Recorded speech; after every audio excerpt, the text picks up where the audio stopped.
Hello friends, मैं मोनिका, आपकी gardener दोस्त।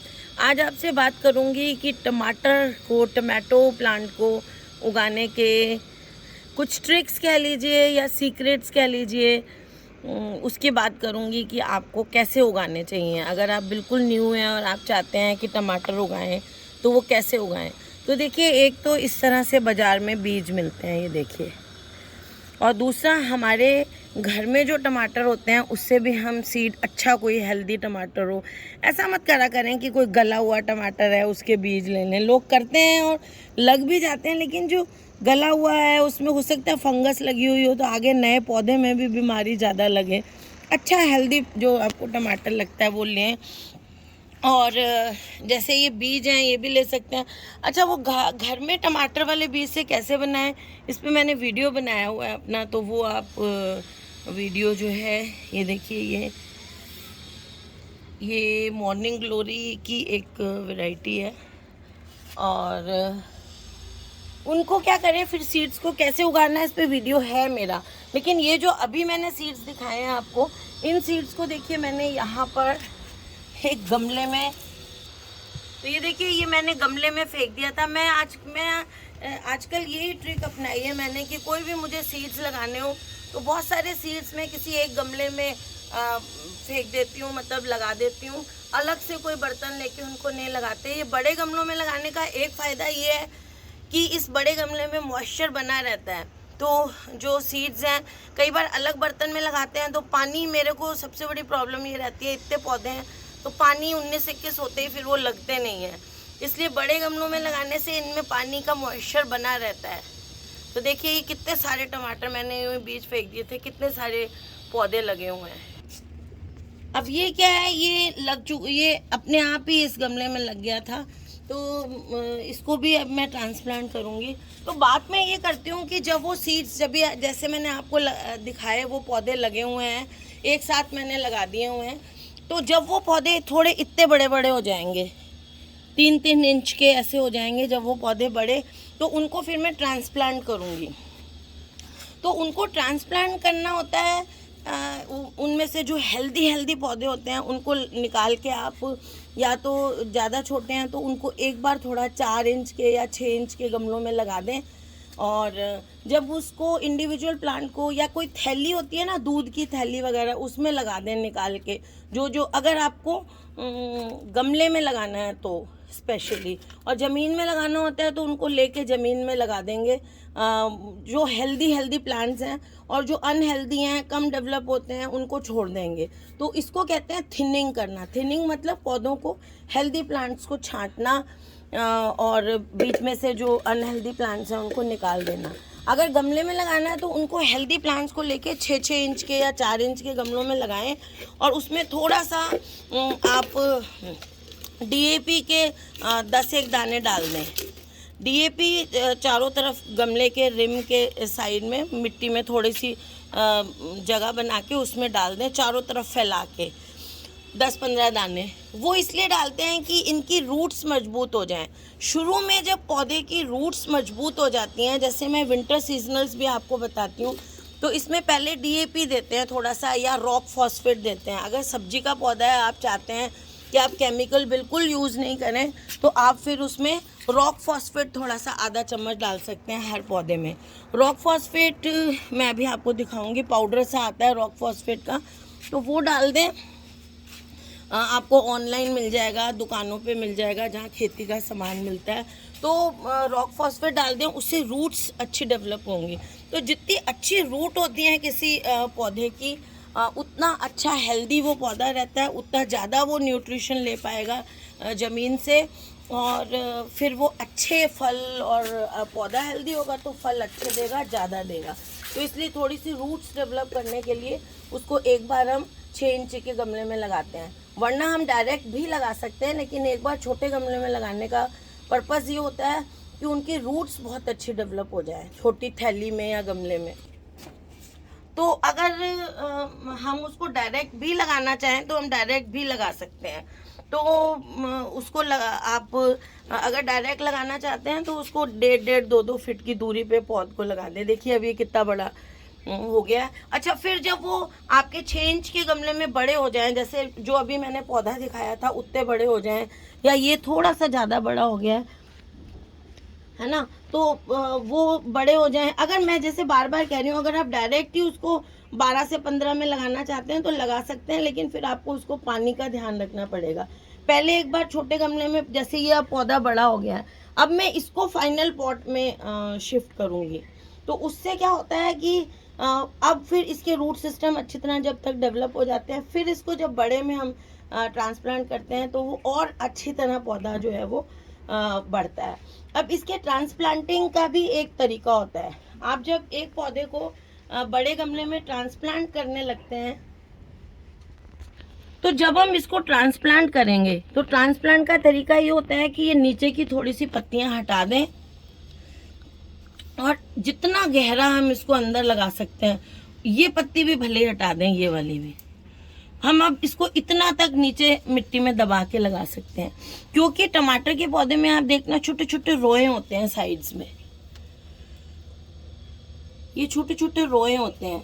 तो ये जो छोटे छोटे रोए होते हैं, ये रूट्स बन जाते हैं जब हम इसको जितना ज़्यादा दबाते हैं। और किसी पौधे में जितनी ज़्यादा रूट्स होंगी वो उतना ज़्यादा हेल्दी और ज़्यादा फ्रूट देगा। तो इसको जब मैं ट्रांसप्लांट करूँगी, इतना इतना मैं मिट्टी में इसको दबा दूँगी, यहाँ तक ये सारा पोर्शन मिट्टी के अंदर दबा दूँगी। तो उससे क्या है, उतनी ज़्यादा रूट्स बनेंगी तो उतना और भी ज़्यादा ये पौधा हेल्दी होगा। और जब इसको ट्रांसप्लांट करने लगे मेन गमले में, तो जो इसको लगाने के लिए गड्ढा बनाए उसमें भी रॉक फॉस्फेट डाल दें थोड़ा सा, 2-4 चम्मच, ताकि, और ये रूट्स को डायरेक्ट उस रॉक फॉस्फेट पे रख सकते हैं। लेकिन अगर आपके पास रॉक फॉस्फेट नहीं है तो आप बोन मील भी डाल सकते हैं, बोन मील नहीं है तो DAP भी डाल सकते हैं। लेकिन DAP के डायरेक्ट कांटेक्ट में पौधे को ना लाएं। DAP डाल के फिर एक पतली सी लेयर मिट्टी की डाल के फिर उसको लगाएं पौधे को ऊपर, क्योंकि केमिकल है वो जड़ें जला सकता है। तो इस तरह से इसको ट्रांसप्लांट करते हैं। और जब ट्रांसप्लांट करें तो इधर एक बात ये वाला गमला दिखाना चाहती हूँ एक बार मैं आपको, कि जब आप लगाएं, ये मैंने तो ग्रो बैग में लगा दिए, जब टमाटर लगाएं तो जब हम मेन गमले में लगाते हैं, ये क्या है 14-15 इंच के गमले में आप लगाएंगे तो बहुत अच्छा उगता है। मैंने तो यूं ही, जैसे मैंने आप लोगों को बार बार कहती हूँ, मुझे सब्जियों में बहुत इंटरेस्ट नहीं है, मैंने ये ग्रो बैग्स में लगा दिया। छोटे हैं ये, बड़े ग्रो बैग में 15-16 इंच वाले में लगाएं अगर लगाना है तो टमाटर का पौधा उग इसमें भी जाएगा, उसमें और अच्छा उगेगा और रूट्स को डेवलप होने की ज़्यादा जगह मिलेगी। और जब आप गमले में लगाएं तो देखिए इनिशियली थोड़ा सा नीचा रखें मिट्टी को। देखिए जैसे इसको मैंने अभी मिट्टी को नीचा रखा हुआ है, देखिए कितना नीचा है, ये कम से कम इतना 2 इंच के करीब, 3 इंच के करीब नीचा लगाएं उसको। वो हम क्यों कर रहे हैं कि देखिए अब जब हमारा पौधा बड़ा हो गया है, देखिए, तो अब मैं क्या करूँगी, इसमें यहाँ तक और मिट्टी डाल दूँगी। पहले तो इनिशियली हमने उसको ज़्यादा गहरा लगाया था, उसके बाद अब हम यहाँ तक मिट्टी और खाद मिला के भर देंगे। तो उससे क्या होगा, ये और ज़्यादा इतना और नीचे दब जाएगा, तो और ज़्यादा जड़ें बनेंगी इसकी। जितनी ज़्यादा जड़ें बनेंगी उतना हेल्दी प्लांट बना रहेगा ये। अब नेक्स्ट बात मैं ये करती हूँ कि जैसे जैसे नेक्स्ट बात चलिए करते हैं कि स्टेकिंग करनी चाहिए। जैसे जैसे ये पौधा बड़ा होता है वैसे वैसे इसकी स्टेकिंग करनी चाहिए। टमाटर जो है ना वो 2 तरह की वैरायटी के आते हैं, एक तो डिटर्मिनेट और एक इनडिटर्मिनेट। डिटर्मिनेट वैरायटी वो होती है जिसकी हाइट बहुत ज़्यादा नहीं होती है, फिक्स होती है कि वो 2-3 फीट तक जाके रुक जाएगी। इनडिटर्मिनेट वो होती हैं जो बेल जैसे लंबे होते ही चले जाते हैं, चाहे वो आप उनको 5-6 फीट 10 फीट तक ऊंचा कर लें, 10 तो शायद नहीं, 5-6-7 फीट तक ऊंचा कर लें। तो 2 तरह की वैरायटी आती है, लेकिन हमें अभी इस डिटेल में इतना नहीं पढ़ना है। हमें ये है कि जैसे हमारा पौधा बड़ा होता है हमें उसे स्टेकिंग करनी है। किसी भी तरह की स्टेकिंग कर सकते हैं आप, ऐसी स्टेकिंग भी कर सकते हैं। नेक्स्ट चीज़ क्या है, जैसे जैसे आपका पौधा बड़ा होता है आप ये नीचे के जो हैं ये हटाते जाएं, नीचे के पुराने पत्ते जो हैं वो हटाते जाएं ताकि एरिएशन बना रहे। और एक चीज़ होती है कि टमाटर के पौधे में सकर्स बहुत निकलते हैं। सकर्स मैं देखती हूँ मेरे पौधे में है कोई सकर। सकर क्या होता है, जैसे ये जो निकल रहा है ये सकर है बड़ा होके, ये देखिए, ये जब आपकी मेन पत्ती चल रही है पत्ती के बेस में से जो ऐसे ब्रांच निकलती है ये वाली, इसको सकर कहते हैं। ये जहाँ मेरी उंगली है, ये जो लीफ है, इसके बेस में से ये छोटी सी ब्रांच निकल रही है। ये अभी बिल्कुल निकलनी शुरू हुई है। ये जो ब्रांच निकलती है इसे सकर कहते हैं। इसको काट देना चाहिए। ये अभी तो बहुत छोटी है, पर मैं इसको अभी ऐसे काट रही हूँ, ये देखिए। और ये नीचे से ये एक देखिए, ये भी निकल रहा है, ब्रांच है क्या है, इसको भी काट देंगे। इस तरह की ये जो साइड में ब्रांचेस निकलती हैं, इनको काट देना चाहिए। क्या होता है कि ये जो साइड में, ये देखिए, ये एक अच्छा सा सकर आपको मैं दिखाती हूँ। ये देखिए, ये पत्ती है, पत्ती के इसमें से ये सकर निकल रहा है, ये देखिए। इसको ये काट देना है, ये देखिए। ये जो सकर्स निकलते हैं, इन पे भी फ्रूट लगते हैं। अगर इन सकर्स को आप लगा रहने देंगे तो देखिए इसमें भी आपको ये निकल रही हैं, इस पे भी फ्रूट लगते हैं। तो सकर्स अगर आप लगे रहने देंगे तो हो सकता है फ्रूट्स ज़्यादा लगें, लेकिन वो फ्रूट्स हेल्दी नहीं होंगे। अगर आपको हेल्दी और बहुत अच्छे फ्रूट्स चाहिए तो इन सकर्स को जो है वो आपको हटाते रहना पड़ेगा। और इसी को, जो ये सकर्स को हटाते हैं, नीचे के पत्ते काटते हैं, इसी को टमाटर के प्लांट की प्रूनिंग कहते हैं। टमाटर के प्लांट की ये जो टॉप वाली ये चीज़ कभी नहीं काटते। ये वाला ग्रोइंग पॉइंट अगर आपने इस प्लांट का काट दिया, ये वाला, जैसे हम और पौधों की बात करते हैं 3G कटिंग और वो, इसमें वो नहीं है। इसमें क्या है कि अगर आपने ये टॉप वाला प्लांट काट दिया, तो ये काट दिया अगर आपने, तो आपका पौधा आगे नहीं बढ़ेगा। अब ये नहीं काटने हैं। देखिए, जो निकल रहे हैं, ये टमाटर निकल रहे हैं, इसको नहीं तोड़ना है। ये शक्कर नहीं है, ये किसी पत्ती के बेस में से नहीं निकल रहा है, इसको नहीं काटना है हमें। तो इस तरह से ये जो करते हैं, इसको टमाटर के प्लांट की ये तो मैंने इसलिए काटा है। देखिए, थोड़ा सा लीफ माइनर हो रहा है। जिस पत्ती पे लीफ माइनर दिखे उस पत्ती को जो है वो, ये देखिए, लीफ माइनर में ये लार्वी होता है, ये खाता चला जाता है पत्ते को, शायद ये वही है। तो इस पत्ते को हटा देना चाहिए। और इसको हेल्दी रखने के लिए पौधे को 20 दिन में एक बार आपको नीम ऑयल का स्प्रे करते रहना है इसमें, ताकि इस पे कोई भी जो है इन्फेक्शन, कोई भी फंगस, कोई भी इसमें बीमारी लगे ही नहीं। इसमें देखिए छोटे छोटे टमाटर शुरू हो गए हैं। और दूसरी चीज़, आपको इस पौधे में 15 दिन में एक बार एप्सम सॉल्ट का स्प्रे करते रहें आप। एप्सम सॉल्ट से क्लोरोफिल ज़्यादा बनेगा पौधे में, तो उसमें आपको ज़्यादा जो है वो फोटोसिंथेसिस होगा और ज़्यादा फ्रूट बनेगा। इसमें कैल्शियम की कमी से कई बार फ्रूट और फ्लावर जो है वो उनमें बर्निंग आने लग जाती है। टमाटर में कई बार जले जले सा निशान आने लग जाता है, वो आने लग जाता है कैल्शियम की कमी से। तो कैल्शियम के लिए इसमें हम जो चूना है वो डाल सकते हैं, या ये जो चौक होता है ना, लिखने के लिए ब्लैक बोर्ड पर यूज़ होता है, उस चौक को पानी में घोल के, 1 लीटर पानी में 1-2 चौक को घोल दें आप, चौक जो लिखने वाला चौक होता है, और उसका पानी इसको महीने में एक बार दे दें। ज़्यादा बार नहीं दें, महीने में एक बार बस दे दें, बहुत होता है। और जाइम एक फर्टिलाइज़र आता है, जाइम सीवीड वाला जाइम फर्टिलाइज़र बाज़ार में मिलता है। महीने में एक बार आप थोड़ा सा आधी मुट्ठी जाइम दे सकते हैं टमाटर के पौधे को।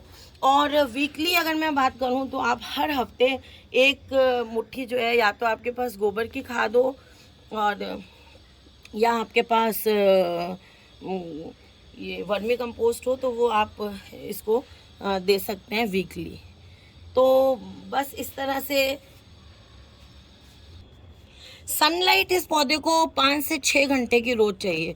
तो इसको ऐसी जगह रखें जहाँ इसको सनलाइट मिले, और मिट्टी इसकी हमेशा मॉइस्ट रहनी चाहिए, सूखने ना दें मिट्टी। गीली मतलब वैसे भी नहीं करें सौगी, लेकिन इसको वाटरिंग करीब करीब रोज करें आप, इसकी मिट्टी को सूखने नहीं दें, मिट्टी इसको मॉइस्ट ही रहनी चाहिए। क्या होता है कि हम और पानी जब दें तो अच्छी क्वांटिटी में दें, ये नहीं कि थोड़ा सा पानी रोज देना ज़रूरी है तो ऊपर की मिट्टी को मॉइस्ट कर दिया, नहीं, अच्छी तरह दें, नीचे तक सारी जड़ों को पानी मिले, क्योंकि इनकम्प्लीट पौधों को पानी कम मिलेगा। पौधे क्या है, कि ज़मीन में से खाना कैसे एब्जॉर्ब करते हैं, पानी में खाना घुल जाता है और उसको जड़ें एब्जॉर्ब करती हैं। तो अगर आप पानी पूरा नहीं देंगे तो वो खाने को, सूखे खाने को तो जड़ें एब्जॉर्ब नहीं कर सकती, तो पानी में घुलेगा तभी करेंगी। तो पानी अच्छा सा देंगे, उसमें वो खाना या खाद घुलेगी और वो एब्जॉर्ब होगी और ऊपर तक पौधे तक अच्छी तरह पहुंचेगी। कई बार क्या होता है, हमारे पौधे के फ्रूट्स कैल्शियम की कमी दिखाने लग जाता है पौधा, तो वो जलने लग जाते हैं फ्रूट्स, पत्तियां ज़्यादा पीली सी पड़ने लग जाती हैं। तो वो कमी इसलिए दिखाता है कि हम पानी का, कई बार ऐसा नहीं है कि हमेशा ही मिट्टी में कैल्शियम नहीं है इसलिए कैल्शियम की कमी हो रही है पौधे में। कई बार इसलिए भी होती है कि आप पानी कम दे रहे हैं, कम पानी दे रहे हैं, वो कैल्शियम पानी में घुल के जड़ों तक एब्जॉर्ब ही नहीं कर पा रही हैं जड़, तो इसलिए भी कैल्शियम की कमी कई बार पौधे में हो जाती है। और न्यूट्रिशन की कमी भी इसीलिए पौधों में कई बार हो जाती है। तो पानी जब दें तो अच्छी तरह से दें, ताकि जो है आपके पौधे में पानी की कमी नहीं हो। पानी से फिर खाने की कमी भी हो जाती है। और मिट्टी इसकी, जब वैसे ज़मीन में तो कैसे भी लगाएं, जब गमले में लगाएं तो वेल ड्रेन्ड मिट्टी बनानी चाहिए अच्छी तरह से। एक हिस्सा मिट्टी, एक हिस्सा बजरी और 1.5 हिस्सा खाद लेके इसकी अच्छी सी रिच मिट्टी में बनाएं। उसमें आप ट्राइकोडर्मा डाल सकते हैं, 1 चम्मच या आधा चम्मच ट्राइकोडर्मा बहुत है एक गमले के हिसाब से। वैसे और भी कम डाल सकता है, पर आधा डाल दें तो ठीक रहता है। और थोड़ा सा उसमें जो है वो बोवेरिया बासियाना भी डाल सकते हैं। वो किसी भी बोवेरिया बासियाना एक पेस्टिसाइड है, बायो पेस्टिसाइड है, वो केमिकल नहीं है, नुकसान नहीं देता है। तो मिक्सचर में वो डाल दें तो आपके पौधे पे जो है वो कुछ भी बीमारी, एफिड्स, मिलीबग्स वगैरह होने के चांसेस बहुत कम हो जाते हैं। और इसी को ही महीने में एक बार, आप महीने 1.5 महीने में एक बार, महीने में एक बार ठीक है, थोड़ा सा पानी लें, उसमें थोड़ा सा ट्राइकोडर्मा और बोवेरिया बासियाना अच्छी तरह मिक्स करके उसका स्प्रे भी कर सकते हैं आप अपने पौधे पे, ताकि कोई बीमारी इस पे आपके पौधे पे नहीं लगे। और फर्टिलाइज़र जैसे मैंने कहा, हफ्ते 10 दिन में एक बार 1 मुट्ठी वर्मी कंपोस्ट या कुछ भी डाल सकते हैं। एप्सम सॉल्ट भी महीने में एक बार स्प्रे कर दें या 15 दिन में। और जाइम जो है वो भी महीने में एक बार आधी मुट्ठी के करीब डाल दें। तो बस कैल्शियम के लिए मैंने कहा आपको कि महीने में एक बार जो है वो चॉक पानी में घोल के इसमें डाल दें। और या आपके यहाँ कोई कैल्शियम की गोलियाँ वगैरह पड़ी हों, उनका चूरा बना के पानी में घोल के वो दे सकते हैं इनको। तो फ्रेंड्स, ये मैंने सारा केयर के बारे में टमाटर की बताया। तो मुझे उम्मीद है कि आपको टमाटर उगाएंगे तो हेल्प करेगा। तो फ्रेंड्स, अगर आपको ये वीडियो अच्छा लगा तो इसे लाइक करिएगा, शेयर करिएगा और मेरे चैनल को सब्सक्राइब करिएगा। Okay friends, bye.